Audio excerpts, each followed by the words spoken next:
Today we're digging into the architecture of transformation. And, the blueprint might just surprise you. It's not about gritting your teeth and trying harder. It's about understanding how we are designed by God to develop and grow. You know that feeling, right? It's pretty common. You're doing all the right things, but it often feels like you're on a spiritual treadmill. You've got all the information, but actually translating that head knowledge into your day-to-day life, into your actual character, that can feel like a huge disconnect. But what if that gap, the one between knowing and our best way of being, isn't really a willpower problem? What if it's actually a lack of proper training for our brain? What if the key to all this is hidden in the incredible way God designed our brains from the very beginning? So, this brings us to our first big idea. Really, understanding the brilliant two-sided architecture of the human brain, God's design for us, is literally woven into our bodies and neurology, and it holds a secret to unlocking sustainable spiritual life. You know what's so fascinating is how modern neuroscience is finally catching up with ancient biblical wisdom. Thanks to these incredible leaps in technology, we can actually see how the brain works in real time. And the research confirms these profound truths about relationship and identity that have been around for centuries. And right at the very heart of that design is this incredible fact. We have two distinct, highly specialized hemispheres. Each one has a unique job, and they were designed to work together in perfect harmony. So let's break this down a little. On one side, you've got the right hemisphere.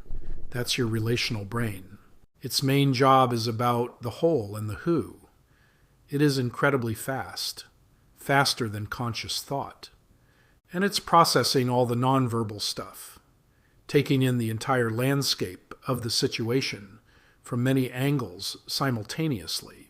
And it helps form our sense of identity, primarily based on our attachments, around whom we are loved by.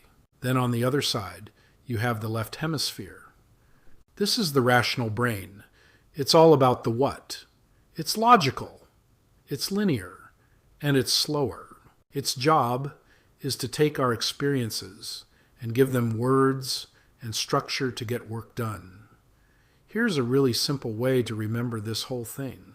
The right brain, it is designed to be the inspirational leader. It sees the big picture and sets the relational tone for our lives.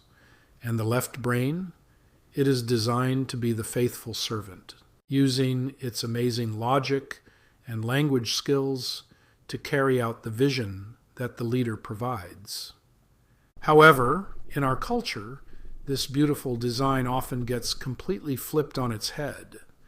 So what happens when the servant tries to lead? Well, this is where that disconnect we all feel so often really begins. Now, this is how it's supposed to work. Information comes in on the fast track to your right brain. In a split second, it's reading the entire relational reality of a situation. Then, and only then, does it signal the slow track left brain to come in to analyze and explain what just happened. Experience first, explanation second, leader first, servant second. But just think about our culture for a moment.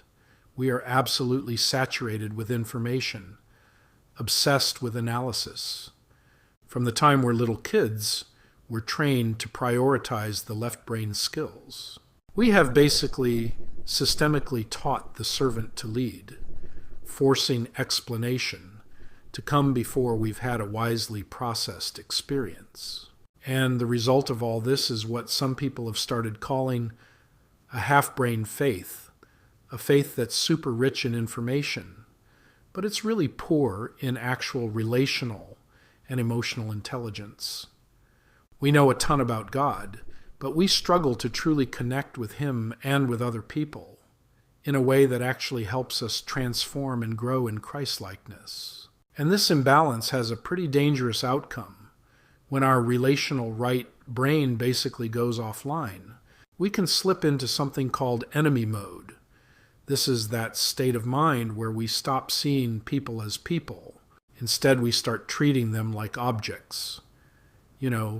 Problems to be managed, obstacles to overcome, or even threats that we need to defeat. How do we get our brains back in sync with God's original design? Well, the answer is both incredibly profound and beautifully simple. It brings us right to the heart of the gospel. Christ-like character is not formed by propositional truth, but by experiencing a loving and secure attachment with God and his representatives. And this image, well, it just illustrates the point perfectly. Our character is formed not by what we claim to know, but by being saturated in the deep, deep love of Jesus, the Christ. This video is based upon the teachings of Life Model Ambassadors Michael and Terry Sullivan and radiusministries.org.